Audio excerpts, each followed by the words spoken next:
अस्सलाम वालेकुम नाजरीन, मैं हूं जिले हैदर और एक मरतबा फिर आपकी खिदमत में हाजिर हुआ हूं प्रोग्राम अब बनेगा अपना घर के साथ। नाज़रीन, हमारी कोशिश होती है कि हम अपने ऐसे गेस्ट को आपकी पेश करें जो इनसे आप सवालात करें या आपके जहन में जो सवालात हैं वो उनके ज़रिए बेहतरीन जवाब आप तक पहुंच सकें, ताकि आपकी जो घर बनाने की मुश्किलात है उसको किसी हद तक कम कर सकें। कई बिल्डर्स को बुलाया गया, कई इदारों के अफसरान को यहाँ पर बुलाया गया और आपके सवालात जो थे उनके जवाबात भी आप तक पहुँचाए गए। आज जो हमारे गेस्ट हैं वो बड़े स्पेशल गेस्ट हैं। जिस तरह आप एक प्लॉट लेने के बाद परेशान होते हैं कि ये घर कैसे बनेगा, घर बनाना इतना आसान नहीं होता। बना बनाया घर लेना किसी सूरत आसान होता है, लेकिन घर बनाने के लिए बहुत सारे लवाजमात जो हैं वो ज़रूरी होते हैं, जिसमें बेसिक सबसे मेन चीज़ जो होती है वो उसका नक्शा बनाना होता है। उसके लिए आपको आर्किटेक्ट की खिदमात लेनी पड़ती हैं, लेकिन वो कौन सा लिया आर्किटेक्ट जो है उससे रब्ता किया जाए, कौन सा अच्छा है, कौन सा ऐसा आर्किटेक्ट है जो आपको बेहतरीन नक्शा बना के दे कि कम खर्च में आप अच्छा और कुशादा घर बना सकें। इसी हवाले से हमारे आज के जो गेस्ट हैं उनका नाम है मोहसिन एजाज, जो हमारे गेस्ट हैं।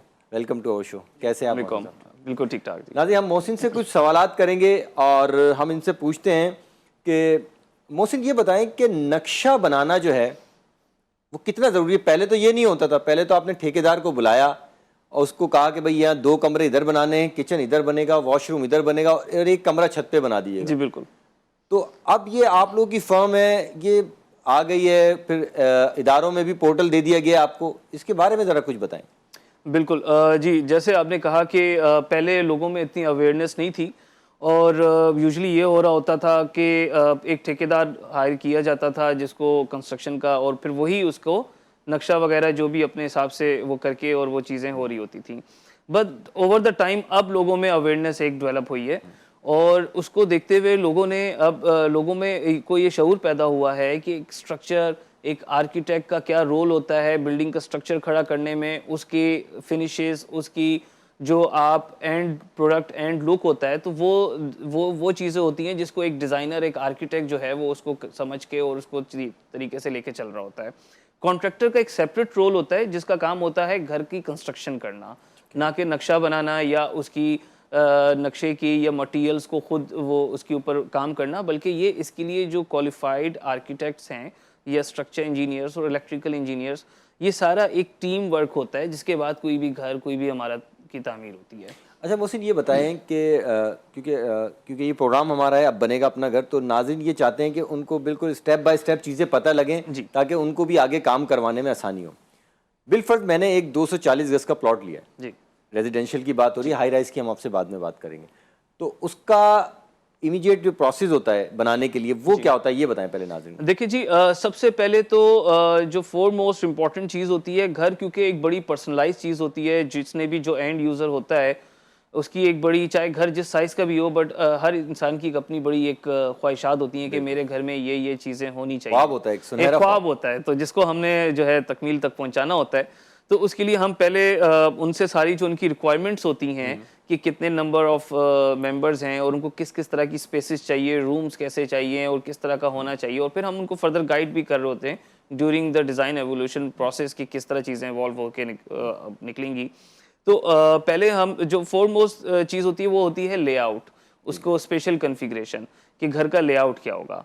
और जैसे ही लेआउट कंप्लीट होता है तो हम उसको उसका एलिवेशन या उसके फसाड ट्रीटमेंट, उसकी मटेरियलिटी के मटेरियल्स कैसे होंगे, किस तरह का उसका लुक एंड फील होगा, एम्बियंस क्या होगा, और वंस दिस इज डन तो फिर उसके बाद जो स्टेजेस होते हैं उसमें आपका स्ट्रक्चर डिज़ाइन आ जाता है कि आपने जो चीज़ डिज़ाइन की, क्रिएट की, अब उसके आपने इंजीनियरिंग उसके अंदर डालनी है कि उसका स्ट्रक्चर कैसा होगा, उसकी कॉलम्स कितने थिक होंगे, बिकॉज वो स्ट्रक्चरली साउंड है या नहीं है वो, और फिर उसके साथ आपके इलेक्ट्रिकल, प्लम्बिंग, जो आपकी सारी चीजें, सारा आप नक्शा बना के देते हैं कि ऊपर तार कौन सा बिछेगा, कितना सरिया जी होगा। बिल्कुल, बिकॉज देखिए घर में आप ज़ाहिर है घर के अंदर एक घर का अपना एक लोड होता है, उस लोड को कैलकुलेट करते हुए उसके हिसाब से उसका इलेक्ट्रिकल डिज़ाइन होता है।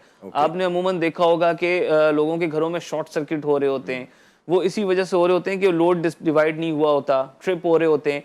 तो ये बड़ा इंपॉर्टेंट होता है कि इलेक्ट्रिकल भी साथ साथ उसको आप उसमें कवर अप करें। ठीक है, और ये प्लम्बरी का क्या होता है? प्लम्बिंग में जैसे प्लम्बिंग आपका घरों के अंदर इतना कॉम्प्लिकेटेड नहीं होता, बहुत बेसिक होता है। बट उसमें ये होता है कि आपकी जितनी भी सीवरेज की लाइंस हैं, वाटर डिस्ट्रीब्यूशन है, इधर इट्स ऑन ग्रेविटी पे है या प्रेशर मोटर के थ्रू है, तो प्रॉपर्ली डिजाइन होनी चाहिए घर के हिसाब से। ठीक है। अच्छा, मुझे बताएं कि आपने नक्शा मुझे बना के दिखा दिया जी, मैंने अप्रूव भी कर लिया, कुछ थोड़ी बहुत चेंजिंग थी वो भी आपसे करा ली, उसके बाद जो सबमिशन का तरीकेकार होता है जी, जो एसबीसीए में या दूसरे इदारों में, आप वो भी आपके थ्रू होता है या मैं खुद भी जाके जमा करा सकता हूँ? जी। देखिए, वो जो एंड यूजर होता है, बिकॉज वो एक ले मैन होता है, और वो जब प्रोफेशनल्स के पास आते हैं तो उनकी ख्वाहिश ये होती है कि वो ही इन सारी चीज़ों को लुक आफ्टर करें। ठीक है। पहले हम लोग ने, आपने जैसे इदारों का जिक्र किया, पहले हमारे लिए बहुत मुश्किल होता था एसबीसीए में डील करना, बिकॉज एसबीसीए में एक बड़ा डिफरेंट उनका वो स्ट्रक्चर था जो बहुत कॉम्प्लेक्स था, जिसमें हम आर्किटेक्ट्स भी अच्छा, वो जाने आपने सिस्टम का लफ्ज नहीं बोला कि एसबीसीए में एक सिस्टम था? एक्चुअली वो एक उनका स्ट्रक्चर ही हम कहेंगे कि वो बहुत ही अनऑर्गेनाइज था, जिसमें हम खुद भी जो है उसमें इंटरफेयर नहीं कर रहे होते थे। अब चूंकि उन्होंने रिसेंटली अपने आप को सारा वन विंडो सोल्यूशन कर दिया है, और उन्होंने पूरा उसको एक पोर्टल दे दिया है जहाँ पे आप सबमिट करते हैं नक्शे, और वो वहाँ से अप्रूव होकर आ जाता है। तो आप लोग तमाम जो आर्किटेक्ट्स हैं वो अप्रूव हैं, वहाँ पे इनलिस्ट हैं? जी बिल्कुल। कितने होंगे ये आज कराची में? इसका कुछ क्राइटेरिया होता है, कुछ प्री रिक्विजिट्स होते हैं वहाँ से रजिस्टर अच्छा, होने ये के लिए। डिवाइड तो नहीं है कि रेजिडेंशियल के अलग हैं, हाई राइज के अलग हैं? नहीं, उसमें ऐसा कुछ नहीं होता है। अच्छा, तो आपके थ्रू ही हमें जमा कराना पड़ेगा जी नक्शा? जी। ठीक है, उसके बाद वो अप्रूवल देते हैं हमको? उसके बाद वहाँ से अप्रूवल आता है आपके पास। जैसे ही once you get the approval, आपको डिमार्केशन लेटर मिलता है और आप वहाँ पे इसका प्रोसेस का अप्रूवल तक का प्रोसेस कितना? अप्रूवल का जो प्रोसेस है, यूजुअली जो डीएचए के अंदर हम लोग देखते हैं, वहाँ पे हम लोग 2 to 3 मंथ्स होता है। एसबीसीए में ये 1.5 मंथ के अराउंड ये हो जाता है। अच्छा, एसबीसीए में जल्दी हो जाता है? जी, इसमें जल्दी हो जाता है। जो हाई राइजेस हैं उसका फिर डिफरेंट क्राइटेरिया है। वो क्योंकि हाई राइजेस के अंदर फिर आपने अप्रूवल्स के लिए जाना होता है दूसरे डिपार्टमेंट्स जैसे सिविल एविएशन। ये सब आप करा के देते हैं आप? जो एसबीसीए होता है वो एज एन आर्किटेक्ट हम लोग खुद उसको डील करते हैं। अच्छा, और दूसरे जो उनके पास जाना होता है इदारों के पास, कोई वो भी हम लोग NOCs उनसे लेनी है? लिंकअप, जी, हम उनसे लिंकअप करवा देते हैं, और हम उसको खुद परसू कर रहे होते हैं, और वहाँ पे हम लोग खुद ही उसको सारा लुक आफ्टर कर रहे होते हैं। बट वो भी एक अलग डिपार्टमेंट और एक अलग चैनल उसका वो पूरा करना होता है। अच्छा, इसकी फीस कितनी होती है नक्शा अप्रूव कराने की? इसकी depending on the covered area होता है, पर स्क्वायर फीट के हिसाब से भी वो चार्ज कर रहे होते हैं। ऑफिशियल जो फीस है? जो ऑफिशियल फीस है। ठीक है जी, मैं ऑफिशियल की बात कर रहा हूँ अभी, अनऑफिशियल की नहीं कर रहा हूँ। तो ऑफिशियल में उनका पर एसएफटी के ऊपर वो चार्ज कर रहे होते हैं। अच्छा, तो आप लोग सिर्फ ऑफिशियली फीस लेते हैं या अनऑफिशियल में भी आप लोग मैनेज कराते हैं? Unofficially we never get into it. अच्छा अच्छा, नक्शा जब अप्रूव हो जाता है, तमाम डॉक्यूमेंटेशन आप खुद कराते हैं, उसके बाद जब घर बनाना शुरू करते हैं तो जो ठेकेदार है उसमें भी आप लोग हेल्प करते हैं? कोई बेहतर ठेकेदार बता देते हैं या हम किसी से भी बनवा लें, आप उसके साथ जो है वो कनेक्ट रहते हैं? जी बिल्कुल। देखिए, ठेकेदार का बड़ा इंपॉर्टेंट रोल होता है किसी भी इमारत के अंदर। आर्किटेक्ट ने चाहे जितनी भी अच्छी इमारत डिज़ाइन की हो, अगर ठेकेदार साउंड नहीं है और उसने उस चीज़ को समझ के उसको सही तरीके से इम्प्लीमेंट नहीं किया, तो वो बिल्डिंग की जो आर्किटेक्ट की जो डिज़ायर, एक रिक्वायरमेंट होती है, वो फुलफिल ही नहीं होगी, और वो लुक वो आपको अचीव ही नहीं हो सकता। तो वो बड़ा इंपॉर्टेंट होता है कि आर्किटेक्ट जो है वो खुद उसको शॉर्टलिस्ट करे कॉन्ट्रैक्टर को, और इसीलिए हम क्लाइंट्स के साथ मल्टीपल कॉन्ट्रैक्टर्स के हवाले से हम लोग मिल भी रहे होते हैं, और उनके काम देख के और फिर में से किसी एक को हम पिक एंड चूज करते हैं।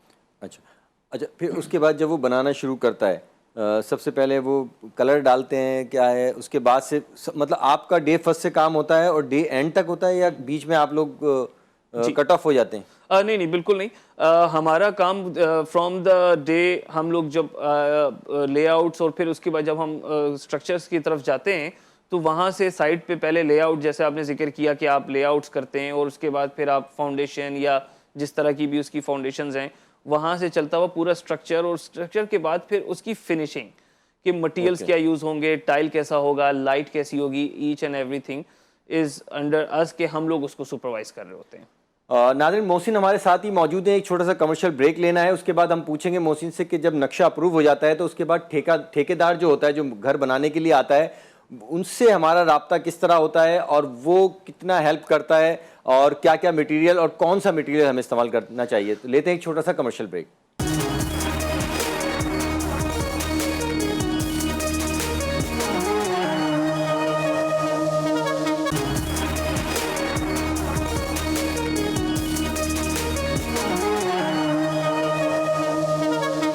अच्छा मोहसिन, ब्रेक से पहले हम बात कर रहे थे लेआउट प्लान की। लेआउट हो गया, सब कुछ हो गया, अब खुदाई का शुरू हुआ प्रोसेस, तो उसमें आप मौजूद होते हैं, आप बताते हैं कि कितना फिट बुनियाद हमने डालनी है, सरिया कौन सा यूज़ करना है, कोई सूत का हिसाब होता है, वो ज़रा नाज़रीन को बताएं कि अगर उन्होंने 2 फ्लोर बनाने हों तो कौन सा सरिया इस्तेमाल करें और ज़्यादा तवज्जो किस चीज़ में होनी चाहिए। कुछ लोगों के टैंक लीक हो जाते हैं, कुछ दरारें पड़ जाती हैं, तो जी सर बिल्कुल काफ़ी स्ट्रक्चरली मैंने आपसे जैसे जिक्र किया पहले लोगों में इतनी अवेयरनेस नहीं थी कि स्ट्रक्चर इंजीनियर का क्या रोल होता है। और स्ट्रक्चर इंजीनियर क्योंकि आर्किटेक्ट्स जो है उनके अंडर एक पूरा एक अलाइंड होते हैं, अंडर नहीं कहूँगा मैं, बट उनके साथ एज अ टीम वो काम कर रहे होते हैं। ठीक है। तो स्ट्रक्चर बड़ा इंपॉर्टेंट रोल होता है। स्ट्रक्चर में बहुत सारे ऐसे इश्यूज हमने फेस किए, हमने देखा कि वो आते हैं कि वहाँ पे आपके लीकेजेस हो रही होती हैं, फाउंडेशन में सैगिंग हो रही होती है, स्ट्रक्चर जो हैं वो डिसलोकेट हो रहे होते हैं। तो इस तरह के काफ़ी इश्यूज आ रहे होते थे पहले। अब हम लोग चूंकि आर्किटेक्ट्स होते हैं, स्ट्रक्चर इंजीनियर्स जो होते हैं, वो उसको पूरा ई टैप के नाम से एक सॉफ्टवेयर आता है। अब सॉफ्टवेयर वाइज स्ट्रक्चर जो है पूरा डिज़ाइन होता है। जो सॉइल होती है, सॉइल की बेरिंग कैपेसिटी देखते हुए कि लेट्स से कि हम अगर सीवीयू के पास किसी इलाके में कर रहे हैं तो वहाँ की जो सॉइल की बेरिंग कैपेसिटी है वो बहुत डिफरेंट है एज़ कम्पेयर कि मैं किसी रॉकी सरफेस के ऊपर कर रहा हूँ या किसी ऐसी जगह पे जो हिली एरिया है। तो वो डिपेंड कर रहा होता है लोकेशन के ऊपर। उसकी बेसिस पे हम ई टैप के ऊपर कैलकुलेशंस करते हुए हम पूरा स्ट्रक्चर डिज़ाइन करते हैं। अच्छा। जो सिस्मिक जोन, लेट से हम कराची की बात कर रहे हैं, कराची का एक सिस्मिक जोन हर जगह का एलोकेट हुआ हुआ है, तो उस सिस्मिक जोन को सामने रखते हुए, मद्देनजर रखते हुए हम उसका स्ट्रक्चर अकॉर्डिंगली डिज़ाइन करते हैं। ठीक है। और उसमें फिर जो स्ट्रक्चर होता है उसको हम खुद सुपरवाइज कर रहे होते हैं कि जो हमने स्ट्रक्चर में बार्स की स्केजुअल्स दिए हुए हैं या जो बार्स की डिटेल्स हैं वो वहाँ पे कॉन्ट्रैक्टर ने एज पर दी ड्राइंग उसको एग्जीक्यूट किया है या नहीं किया। तो चेक एंड बैलेंस करने के लिए आपका कोई एम्प्लॉय वहाँ पे मौजूद होता है जिस वक्त स्ट्रक्चर पड़ रहा होता है या सरिया लग रहा होता है? जी उसमें घरों के हवाले से हमें इतनी ज़रूरत नहीं पड़ती है। As in when required basis पे हमारे इंजीनियर्स वहाँ जाकर और उसको खुद सुपरवाइज कर रहे होते हैं। अच्छा, ये दरार जो पड़ जाती है बीच में या सीमेंट फट रहा है या टैंक में लीकेज होगी, इसकी क्या वजूहात होती हैं? सर बहुत सारी वजूहात होती हैं। कई जगहों पे हम जो ज़्यादा देखा जाता है वो ये होता है कि कॉन्ट्रैक्टर ने उस चीज़ को जो ड्यू प्रोसेस है वो सही से नहीं किया, कंक्रीट का रेशियो सही नहीं रखा, जिसकी वजह से जो है आपकी हनी कॉम्बिंग के इश्यूज आ रहे होते हैं। शटरिंग के ऊपर उन्होंने बहुत माइनर इश्यूज होते हैं जो कॉन्ट्रैक्टर कर रहे होते हैं। वो कभी के ऊपर क्या? शटरिंग के ऊपर जैसे एक स्पेसर हम लोग ऐड करवाते हैं जो स्टील होता है और शटरिंग के बीच में गैप जो मेंटेन रखता है उसको फिल करने के लिए। उसको फिल करने के लिए तो वो स्पेसर्स नहीं लगा रहे होते। तो वो स्पेसर्स ना लगाएं तो क्या होता है? Just to save the time वो बस जल्दी कर रहे होते हैं। कॉन्ट्रैक्टर की लापरवाही होती है, कोताही होती है और कुछ भी नहीं होता है ये, जिसकी वजह से ये सब चीजें फेस बाद में करनी पड़ रही होती हैं। तो हमारी रिस्पॉन्सिबिलिटी ये होती है कि जो हमने स्ट्रक्चरली डिजाइन किया है उसको हम वहाँ पे 100% इम्प्लीमेंट करवाएं अपने तरीके से। ठीक है। अच्छा, ये बताएं, सरिया जो इस्तेमाल होता है, मुख्तलिफ किस्म के सरिये होते हैं, क्या एडवाइस करेंगे हमारे नाजरीन को कि वो टैंक में कौन सा सरिया लगाएं, पिलर्स में कौन सा लगाएं, छत पे कौन सा? क्योंकि अक्सर ये भी शिकायत होती है कि छत पे एक लाइन आ गई है, कोई कहता है सीमेंट जो है वो फट रहा है, कोई कहता है नहीं दरार पड़ गई है। तो ये बताएं कि क्यों पड़ रही होती है, क्या वो करने मेजर्स लेने चाहिए? जी बेसिकली स्टील का जो आजकल जो हम लोग यूज़ कर रहे हैं और जो कि हम रिकमेंडेड बाय द आर्किटेक्ट्स है वो डिफॉर्म बार्स हम लोग यूज़ करते हैं। उसके डिफरेंट ग्रेड्स आते हैं। ठीक है। और डिफरेंट उसका वेटेज आता है। स्टील जितना ज़्यादा हार्ड नहीं होना चाहिए, जो हम लोग का फ्लेक्सिबिलिटी होनी चाहिए स्टील के अंदर, जो चीज़ इंपॉर्टेंट है देखनी चाहिए। और उसकी जो लेंथ है वो लेंथ हमारे पास अच्छी प्रॉपर लेंथ होनी चाहिए। अक्सर लेंथ जो है वो कम होती है लेंथ, जिसकी वजह से वो वहाँ पे कट पीसेस लगा रहे होते हैं। तो मैक्सिमम कट पीसेस को आपने अवॉइड करना होता है। पूरी लेंथ में आपने स्टील आपने जो है उसको लेना होता है। और उसके बाद जो स्टील के जो डिज़ाइन होता है वो उससे फिर चीज़ डिटरमिन होती है कि उसकी क्या थिकनेस होगी। आया कि लेट्स से कि अगर मैं किसी वाटर टैंक की एग्जांपल लेता हूँ और वो वाटर टैंक किस सरफेस पे बन रहा है, कितना डीप है, नीचे सॉइल कंडीशंस क्या हैं, वो उसकी बेसिस पे उसका स्ट्रक्चर डिज़ाइन हो रहा होता है। कोई डेडिकेटेड इस तरह का स्टील साइज नहीं है कि मैं कहूँ कि ये स्टील लगाएंगे तो आपका अच्छा बनेगा। स्टील ज़्यादा भी नहीं लगना चाहिए और स्टील कम भी नहीं होना चाहिए, उसकी एक एक्यूरेसी होनी चाहिए स्टील की। वो आप लोग बताते हैं? वो हम सारा उसको उसके बाद बताते हैं। जी। अच्छा, सीमेंट का भी कुछ होता है कि पिलर्स में कुछ और सीमेंट लगना है और टैंक में कुछ और? क्योंकि ज़्यादातर लोगों को जो रेजिडेंशियल की मैं बात कर रहा हूँ, अभी हाई राइज या कमर्शियल की तरफ हम नहीं आए हैं, कि जो रेजिडेंशियल एरियाज़ हैं वहाँ जो मकानात बन रहे हैं, लोगों को शिकायत होती है कि टैंक लीक हो गया, जी पानी की टैंकी जो है वो लीक हो रही है। जी। तो ये क्या वजूहत है, क्या चीज़ों से उनको अवॉइड करना चाहिए घर बनाते हुए? देखिए जी, इसमें मेनली ये चीज़ इस वजह से फेस करनी पड़ रही होती है कि आपका जो आपका कंक्रीट का रेशियो है वो बड़ा इंपॉर्टेंट रोल प्ले करता है। रेशियो में आपका जो है हम जो इस तरह के स्ट्रक्चर्स लाइक रिटेनिंग वॉल्स हैं, राफ्ट हैं, वहाँ पे हम 1:3:3 1:4 का रेशियो हम जो है रिकमेंड कर रहे होते हैं। ओके। अब वहाँ पे यूजली ये चीज़ देखी जाती है कि कॉन्ट्रैक्टर्स या किसी भी वजह से वो उसमें जो है वो रेशियोज को चेंज कर रहा है टू सेव हिज कॉस्ट, जिसमें वो कंक्रीट जो आरसीसी है उसे कम कर रहा है और वो सीमेंट वो जो उसके अंदर सैंड है उसका और पानी का वॉल्यूम इंक्रीज कर रहा है, जिसकी वजह से ये इश्यूज फेस करने पड़ रहे होते हैं। ठीक है। अच्छा मुझे एक चीज़ और बताएं, ये जो छतों की होती है कि भाई इतनी बाद लोग बहुत ऊंची छतें रख देते हैं, बाद लोग जो होते हैं नीची रखते हैं, तो आप क्या एडवाइस करेंगे एक रेजिडेंशियल के लिए, कौन सी जो है हाइट ज़्यादा बेहतर है? सर रेजिडेंशियल में बिकॉज हमारे घरों में हमारे रीजन के अंदर हम लोग यहाँ फ़ैन यूज़ करते हैं। फ़ैन जो होता है बेसिकली उसका एक प्रोविज़न ये हम लोग रखते हैं कि आप के पास एक क्लियर स्पेस इतनी होनी चाहिए कि अगर आप बेड के ऊपर भी आप like if you are standing on कोई सीट या इस तरह की सरफेस के ऊपर, तो आप एटलीस्ट वो एक सेफ डिस्टेंस होना चाहिए आपका फ़ैन का, ताकि आपका हाथ ताकि वगैरह आपका हाथ वगैरह, एक तो ये सेफ्टी वाइज हम लोग इसको कंसीडर करते हैं। दूसरा ये है कि जितना आपकी हाइट्स अच्छी इंक्रीज होंगी उतना ही आपकी जगह ग्रैंडियोर फील होगी, जितनी आपकी हाइट नीचे होगी उतनी जगह आपकी छोटी नजर आएगी।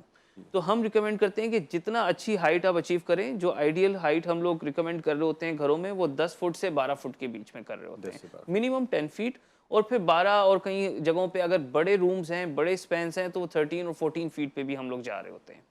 ठीक है। अच्छा ये बताएं कि कुछ लोगों ने शिकायत की है कि हमने ठेकेदार से घर बनवाया, इन्होंने इतना अंधेरा कर दिया घर में, बगैर बल्ब के आप दिन में भी नहीं रह सकते, हवा नहीं आती है, अंदर पानी की स्मेल है, सीलन की जिसे कहते हैं हम, वो है, तो इसमें किसका कसूर होता है? इसमें आप लोगों का कसूर है, आप लोगों ने मैप सही नहीं बना के दिया, या ठेकेदार का है? तो क्या आप लोग पहले विजिट करते हैं इस प्लॉट का? नहीं बिल्कुल जी, अगर ऐसा कोई इशू है किसी घर के अंदर तो डेफिनेटली ये आर्किटेक्ट का जो है फॉल्ट है, अगर आर्किटेक्ट इंगेज है। ठीक है। अगर आर्किटेक्ट ने वो घर डिज़ाइन किया है और उसने लाइट और एयर को कंसीडर नहीं किया, तो कॉन्ट्रैक्टर को तो काम है कि उसने उसको इम्प्लीमेंट करना है। अब उसकी इम्प्लीमेंटेशन में कोई दीवार टेढ़ी कर दी तो वो कॉन्ट्रैक्टर को जाएगा, बट अगर डिज़ाइन ही गलत है तो फिर उसका जो पूरा जो है वो बेसिकली वो आर्किटेक्ट का फॉल्ट। आप लोग मद्देनजर रखते हैं इस चीज़ का? डेफिनेटली। क्या चीज़ों का ख्याल रखते हैं मैप बनाते हुए जब इनिशियली आप विजिट करते हैं? देखिए जी, हम सबसे पहले जब भी कोई साइट हम शुरू कर रहे होते हैं, हम वहाँ पे विंड की जो डायरेक्शन है वो हम कंसीडर करते हैं कि वो हमें कहाँ से विंड का इनटेक है और कहाँ से उसका आउटलेट है। यूजुअली ये होता है कि लोग वेस्ट ओपन में घर बड़ी बड़ी खिड़कियों के साथ बना देते हैं, बट उसकी विंड का कोई आउटलेट नहीं रखते, तो हवा का फ्लो नहीं बन पाता। तो वो हवा तो अंदर आ रही होती है बट वो कहीं निकलने की जगह नहीं होती, तो वो एयर टाइट हो जाती है वो स्पेस। तो बड़ा इंपॉर्टेंट होता है कि आपने विंड का इनलेट और फिर उसका आउटलेट वो पूरा आपने इस तरह एक फ्लो क्रिएट करना है ताकि विंड आपके घर से क्रॉस होती रहे थ्रू आउट। क्रॉस होगी तो फिर आपका घर जो है वो एग्जैक्टली तो वो एयर ही रहेगा आपका घर। ये जो बड़ी बड़ी बिल्डिंगें गिर जाती हैं, मकानात गिर जाते हैं, तो इसमें किसका कसूर होता है? अगर उसमें बड़ी बिल्डिंग्स जैसे आप कोई बड़ी बिल्डिंग है उसमें स्ट्रक्चरली इश्यूज हैं तो डेफिनेटली स्ट्रक्चर इंजीनियर अगर इंगेज रहा उस बिल्डिंग में तो उसका वहाँ पे हाई राइज में तो fault रहते हैं है। डेफिनेटली, और हाई राइज में चूंकि रहते हैं तो वो स्ट्रक्चर इंजीनियर का ही फॉल्ट होता है, उनको अपनी रिस्पॉन्सिबिलिटी पूरी लेनी चाहिए। वो ये आप ठीक है डिपार्टमेंट्स का भी है, इवेंचुअली तो देखिए कसूर सबका ही है बिल्कुल, कि सब ने ओवरलुक किया चीज़ को, सबने उस गलती पे अपना हिस्सा डाला है। सबने अपना हिस्सा डाला, चाहे वो महकमा अप्रूव करने आया उसने भी उसको ओवरलुक किया, बिल्डर ने भी पैसे बचाने के लिए क्या क्या क्या कहा कि जो बन गया उसको रहने दो, तो इस तरह की चीज़ें। बट इवेंचुअली जो मेन जिस बंदे की रिस्पॉन्सिबिलिटी थी वो स्ट्रक्चर इंजीनियर है और वो उसके ऊपर। नाज़रीन एक और छोटा सा कमर्शियल ब्रेक की तरफ मुझे जाना है। मोहसिन हमारे साथ ही मौजूद हैं, इनसे हाई राइज के बारे में भी पूछेंगे, इनसे ये भी पूछेंगे कि कहाँ फ्लैट्स लेने चाहिए, कौन सा रोशन एरिया है, और मुख्तलिफ सवालात हैं वो भी अभी इनसे करते हैं, लेकिन लेते हैं एक छोटा सा कमर्शियल ब्रेक।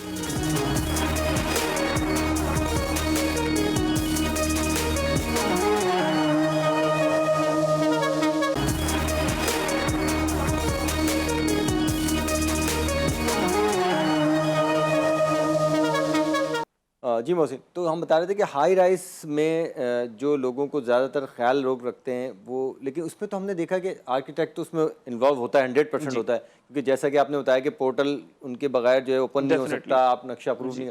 फिर ये सीलन क्यों होती है? आप देखें फ्लैट जब नए बने होते इतने अच्छे लगते हैं, दिल चाहता है अपना घर छोड़ के आप इसमें रिहाइश अख्तियार कर लें, लेकिन कुछ अरसे के बाद वहाँ से पानी बह रहा होता है, वो दरार पड़ी हुई होती है, कलर फेंट हो रहा होता है, तो ये किसका कसूर है? सर देखिए बहुत चीज तो देखें बिल्डर का वो नहीं हो सकता ना, मतलब बहुत सारी लोग इसमें इन्वॉल्व हैं। जी बिल्कुल, देखिए सबसे बड़ा जो एक इधर इशू है वो ये है, यहाँ पे हमारे रीजन में यहाँ पे मेंटेनेंस को जो है ना इम्पोर्टेंस नहीं दी जाती, वो चाहे किसी भी हवाले से हो।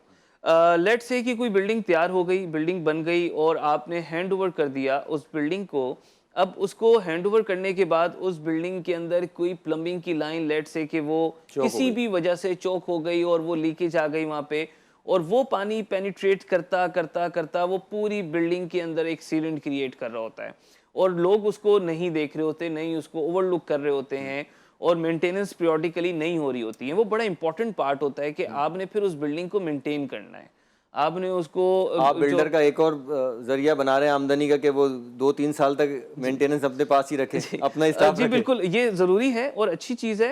इंटरनेशनली भी यही चीज़ होती है, आपकी मेंटेनेंस का एक अलग सेक्शन होता है, अलग डिपार्टमेंट होता है, जो डिपार्टमेंट बिल्डिंग्स को जाके लुक आफ्टर कर रहा होता है और उनकी मेंटेनेंस को वो आगे से देख रहा होता है कि उन्होंने वो अपने ड्यू टाइम पे चीज़ें हुई हैं। एक चेक लिस्ट होती है, जैसे आप अगर कभी KFC के वॉशरूम्स में चले जाएं तो वहाँ पे दरवाजे के पीछे एक चेक लिस्ट होती है कि कितने बजे ये वॉशरूम कितनी कितनी बार ये क्लीन हुआ है, ठीक है, और जो क्लीन करके जाता है वो अपना साइन करता है।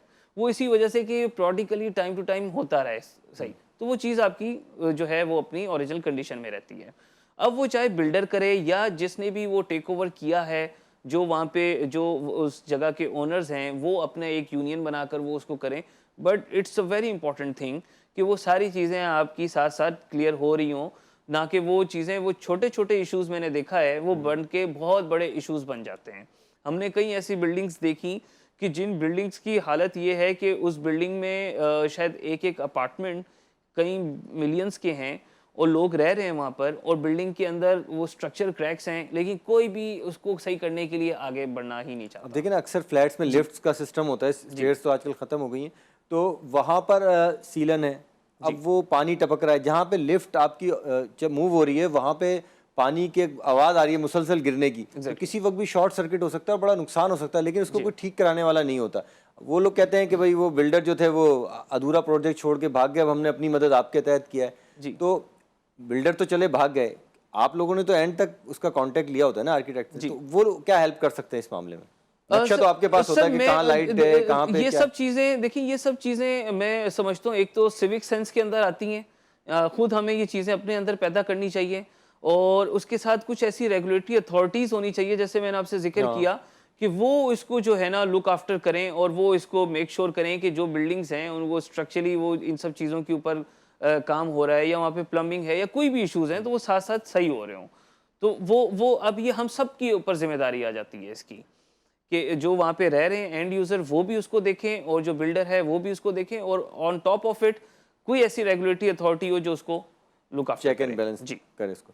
अच्छा, लोगों के जहन में ये भी कॉन्सेप्ट है कि यार हम प्लॉट लेके अगर नक्शा किसी आर्किटेक्ट से बनवाएंगे, बड़े पैसे ले लेगा, वो बहुत नखरे होते हैं, टाइम नहीं देता, फिर पता नहीं सही बनाए ना बनाए, हम चाह रहे हैं कि इतना बड़ा बेडरूम हो, वो कहता है नहीं भाई इतना बड़ा बनाना है, तो ऐसा कुछ है कि क्लियर करें लोगों के जहन? जी बिल्कुल ऐसा है, अभी भी है, और अवेयरनेस आ रही है ओवर द टाइम इन चीज़ों की, कि आर्किटेक्ट बहुत सारे इश्यूज़ को रिजॉल्व कर रहा होता है, और कई आपकी प्रॉब्लम्स जो होती हैं वो आर्किटेक्ट जो है रिजॉल्व करता है, वो लेके चल रहा होता है, जो आप बाद में फिर फेस कर रहे होते हैं, या ड्यूरिंग कंस्ट्रक्शन आपको समझ आता है कि आपने ये ब्लंडर कर दिया इस प्रोजेक्ट के, मतलब बाद में पैसे लगाने से प्रोजेक्ट में बेहतर है आप लोगों को दिए जाएं शुरू में। एग्जैक्टली कि आर्किटेक्ट ठीक है एक बड़ा लिमिटेड फीस कंसल्टेंसी चार्ज करते हैं, एज कंपेयर पाकिस्तान में इतनी आर्किटेक्ट्स इतने वेल पेड नहीं होते हैं, बट स्टिल लोगों को वो भी खटक रहा होता है कि यार ये हम क्यों दें, क्योंकि it's not a tangible thing. हमारा इधर माइंडसेट ये है कि अगर ये टेबल है और ये टेबल बना हुआ है तो उसकी कीमत है, बट अगर मैं इसको डिज़ाइन कंप्यूटर पे दिखाऊंगा तो उसकी कोई कीमत नहीं है। तो वो टेंजिबल चीज़ को लोग ज़्यादा वैल्यू दे रहे होते हैं एज कम्पेयर के आर्किटेक्ट को वो दें। अच्छा, बट पहले आप अब लोगों 3D में वगैरह पे दिखाते हैं कि ये इस तरह का है, फिर लोग उसको चेंज भी कराते होंगे, जी, या पहले बिल्कुल। आप अपना आइडिया लेते हैं या लोगों से पहले आइडिया लेते हैं? पहले हम उनकी विश लिस्ट सुनते हैं पूरी कि वो क्या चाह रहे हैं, गाइड करते हैं उनको। अगर कोई चीज़ उनकी जो हम समझते हैं कि जो हम उनको उस पे थोड़ा और उसको बेहतर कर सकें, तो वो हम उनको इन्फॉर्म कर रहे होते हैं और फिर उसके बाद उनका वो जितना भी इनपुट होता है उसकी बेसिस पे हम उनको डिज़ाइन करके दे रहे होते हैं। अच्छा, आप लोग चेंज भी कर देते हैं? जैसे मैंने एक बना बनाया घर लिया, ठीक है ना, अकॉर्डिंग टू मैप के थ्रू बना होता है, लेकिन मैं ये चाहता हूँ कि ये मुझे पसंद नहीं है इसका नक्शा ना, मैं इसको चेंज करवाना चाहता हूँ, उसमें आप लोग क्या हेल्प करते हैं? सर उसमें जितना भी आजकल, क्योंकि हम लोग करते हैं फ्रेम स्ट्रक्चर्स में कॉलम, बीम और स्लैब होते हैं, वॉल का ऊपर कोई लोड नहीं आ रहा होता। कन्वेंशनली पहले क्या हो रहा होता था कि आपके लोड बेरिंग स्ट्रक्चर्स हो रहे होते थे। लोड बेरिंग स्ट्रक्चर्स में आप बाउंड हो जाते हैं कि किसी भी वॉल को अगर आप रिमूव करते हैं तो उसके ऊपर स्लैब का लोड है और वो बहुत रिस्की हो जाता था। अब चूंकि फ्रेम स्ट्रक्चर्स हैं, आप कोई भी वॉल नॉक डाउन करें और उसको कहीं और रीलोकेट करें, इट्स इजीली डूएबल। नहीं, मेरा सवाल ये था कि मैं चेंज कराना चाहता हूँ कुछ, कि भाई मेरे 3 बेडरूम है 2 कर दूँ, या जी। किचन यहाँ से उठा के बाद, उसके लिए भी मुझे अप्रूवल लेनी जी, पड़ेगी? definitely। वो थोड़ा सा प्रोसेस बताएं। जी, उसके लिए डेविएशन कही जाती है। डेविएशन के लिए आपने डेविएशन, डेविएशन ओके। कि आपने एक बिल्डिंग का सबमिशन की और उस बिल्डिंग का कंप्लीशन करवा दी आपने कि ये मैंने बिल्डिंग बना दी है।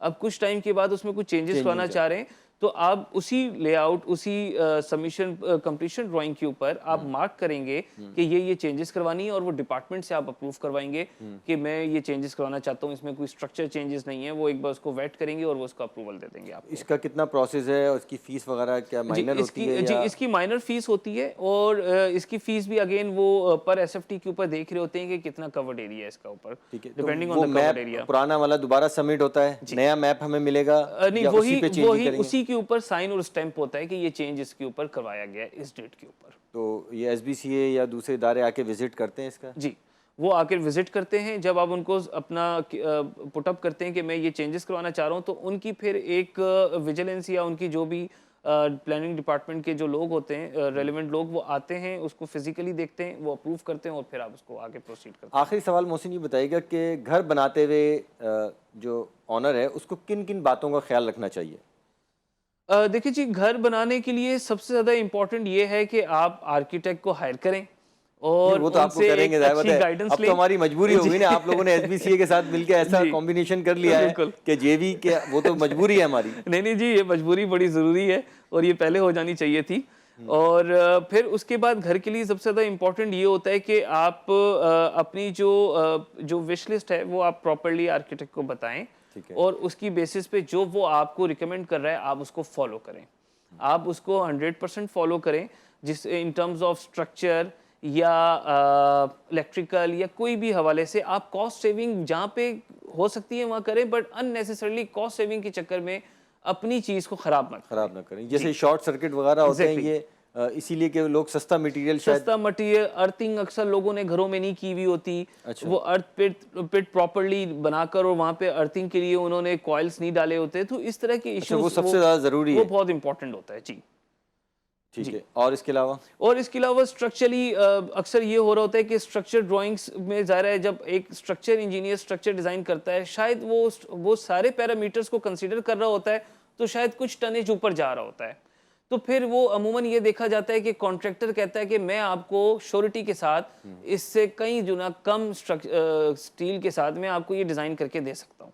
तो क्लाइंट्स अक्सर ऐसी जगहों पे कॉम्प्रोमाइज़ेस कर रहे होते हैं और वो जाके चेंजेस कर रहे होते हैं अपने ओन पे, जिसकी वजह से उनकी बिल्डिंग्स ख़राब हो रही होती हैं। बिल्डिंग उनकी ख़राब हो रही होती है। अच्छा, इसमें एक चीज़ और भी देखी गई है, टाइल्स जो हम लगाते हैं इसमें भी मुख्तलिफ किस्म के टाइल्स होते हैं। कुछ वजनी टाइल्स होते हैं, तो वो फर्स्ट फ्लोर पे लगाने को मना करते हैं आर्किटेक्ट से, भाई इसको फर्स्ट फ्लोर पे नहीं, इसको ग्राउंड फ्लोर पे लगाया जाए। तो इससे क्या फ़र्क पड़ता है, ये कुछ बताइए। नहीं सर, ऐसा इससे कोई इशू नहीं होता। अब हमारे पास सारे पोर्सलिन टाइल्स आ रहे हैं, अच्छी क्वालिटी के होते हैं और उसका वेट भी मोर और लेस सेम होता है। और टाइल्स ही हम यूजुअली कर रहे होते हैं। टाइल्स में अच्छी बात यह है कि टाइल्स आप कुछ टाइम के बाद आप चेंज कर सकते हैं। आपको पॉलिशिंग और पहले जो कन्वेंशनल मार्बल्स वगैरह होता था, तो वो इश्यूज आपको नहीं फेस करने पड़ रहे होते। और इसके फिर बहुत बड़ी रेंज है, तो आप हर तरह का लुक एंड फील अचीव कर सकते हैं टाइल्स के अंदर। ठीक है, बहुत शुक्रिया मोहसिन सर। नहीं, मोहसिन हमारे साथ मौजूद थे, इन्होंने बताया कि घर बनाने के लिए आर्किटेक्ट बहुत ज़रूरी है। उसकी वजह यह है कि सबसे पहली बात तो यह है कि आपको एसबीसी नक्शा अप्रूव करके नहीं देगा, क्योंकि पोर्टल जो है वो इनके थ्रू ही खुलता है। लेकिन सबसे अहम बात जो इन्होंने बताई वो ये है कि अगर आप अपने घर में अपने ख्वाब की ताबीर को खुश व खुर्रम देखना चाहते हैं, आज़ादाना वहाँ पे रहना चाहते हैं बिला किसी खौफ व ख़तर के, जहाँ ये डर ना हो कि मटेरियल कम लगा हुआ है या कोई ऐसी चीज़ उसमें लगी हुई है कि जो खुदा न खास्ता गिरने का ख़तरा हो, तो आपको आर्किटेक्ट ज़रूर हायर करना चाहिए और बेहतरीन, ताकि वो आपको पहले नक्शा बना के हर चीज़ आपको कंप्यूटर पर दिखा दे और आपकी सहूलत के लिए आपके फैमिली मेम्बर्स को देख के उसको फ़ाइनल अप्रूव कराए। इसके साथ ही हमें इजाज़त दीजिए। अगले प्रोग्राम में अगले मेहमान के साथ फिर आपकी खिदमत में हाजिर होंगे। अल्लाह हाफ़िज़।